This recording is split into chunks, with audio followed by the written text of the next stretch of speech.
Rastafari, Ras John Fari, Johannes here. Now we're going to do a video here about the topic I want to discuss today. It's about Ethiopian Armenians.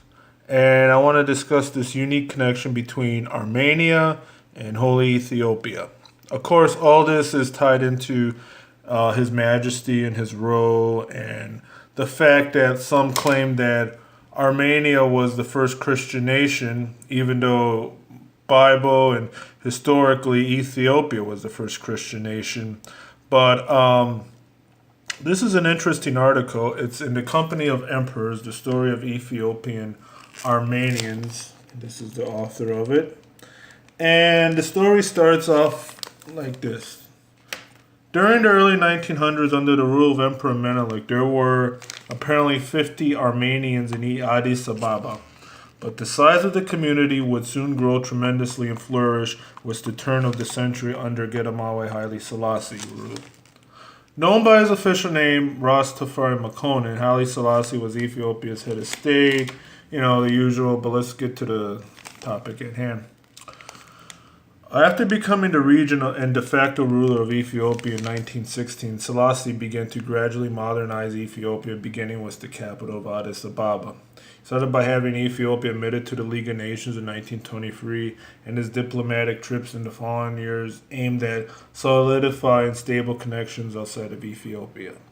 The first of these diplomatic visits was in 1934 when Selassie went on a trip to Europe, the Middle East, in hopes of establishing allies in Europe. But it was in the heart of the Middle East, in Jerusalem, that Selassie would soon be acquainted with the 40 Armenian orphans, who would immediately become the forerunners in the modernization of Ethiopian mainstream music. Which is true because someone pointed this out to me, that a lot of the jazz and Ethiopian music comes from Armenian influences, and Armenia is they were mostly Christian, and they were in the part of by Turkey. And if ones don't know or haven't really looked into it, Armenians were like the first real genocide of the last century by the Turks, who were Islamic or Muslim, and the Armenians for the most part were Christian. And I think it was more of an ethnic than it was a religious thing, but the significant thing is that His Majesty again embraced these ones and showed his divine humility.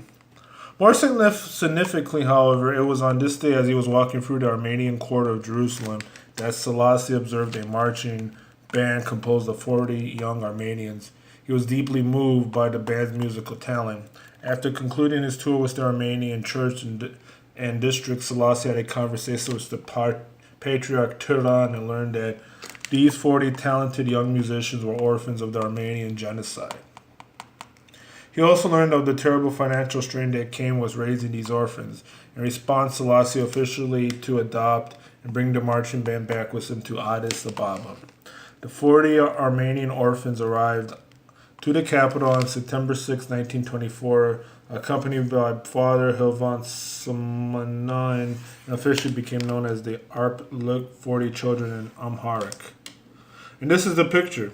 This is the picture of the Armenian orphans. And if you notice, they have a picture of the King of Kings right there. And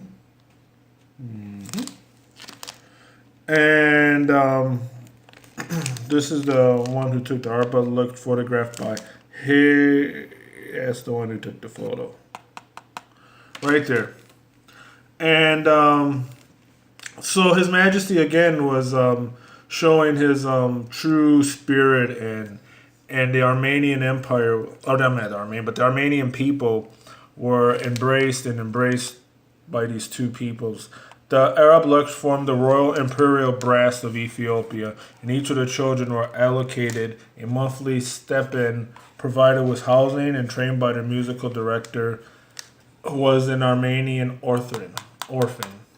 Himself originally from this part of Armenia, the southeastern region of the Ottoman Turkish Empire, it was who led with his musical compositions, and Selassie was so impressed with the band's compilations, he asked Nabladin, to compose the music for Ethiopia's national anthem. In 1926, Nabla composed the Ethiopian imperial national anthem titled Teferi March Ethiopia Oi, which translates Ethiopia Be Happy, and it was performed by the 40 orphans for the first time in public during Selassie's official crowning as emperor November 2nd, 1930 in Addis Ababa. So, again, the Armenian culture played a significant role in Ethiopia, and these orphans were embraced in Ethiopia by the King of Kings. And it's also interesting to note here that I found in